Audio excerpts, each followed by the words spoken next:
Alrighty, so we're gonna leave the car the way it is right now, because I got work pretty soon, and we don't have time to be pulling the trends. And I don't want to be rushing and breaking something else and having to buy more parts. So as of now, the car is gonna be sitting like this, and then either tomorrow or the next day, me and my dad are gonna go in there and take the transmission out.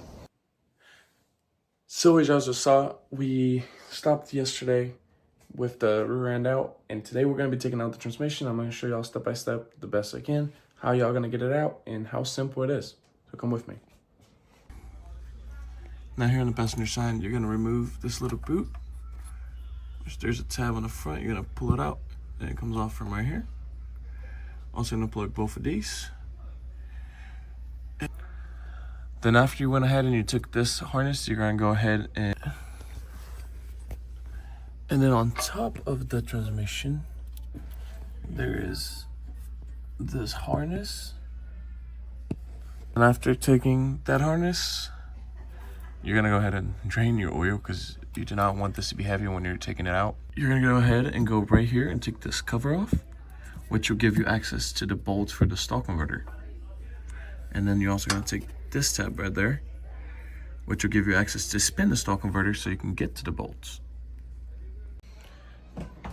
To make things easier, I actually like to come here in the motor and do this one thing. I like to come here in the motor and take the bell out from right there, from everything. So it actually, when you're spinning, it will spin the crank, but not have to spin every single auxiliary as well. So it makes things a little bit easier when spinning your stall converter. So I just found a very easy way to spin the stall converter, which what you're gonna do is you're gonna put your key in the ignition, you're gonna try to start it, but you're not gonna full on start the car, you're just gonna kind of move a little bit, which will make the stall converter spin.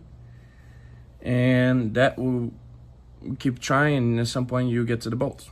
This is what I'm doing right now, and the bolts are 15s. So to show you all what I'm talking about, basically you're gonna put the key in the ignition, gonna turn, it's an auxiliary, that could have actually been enough. All right, now I'm draining the oil so we can take the bolts out around the transmission and drop everything down. You're gonna go ahead and take those two horn lines, which are both 17. And then right now, me and my dad are taking all the bolts around. We just got everything out, and yes, I know the casing up here is broken. That happened last time, but it's not that big of a deal. This is the pump right here that we need to take off. But let's pull out.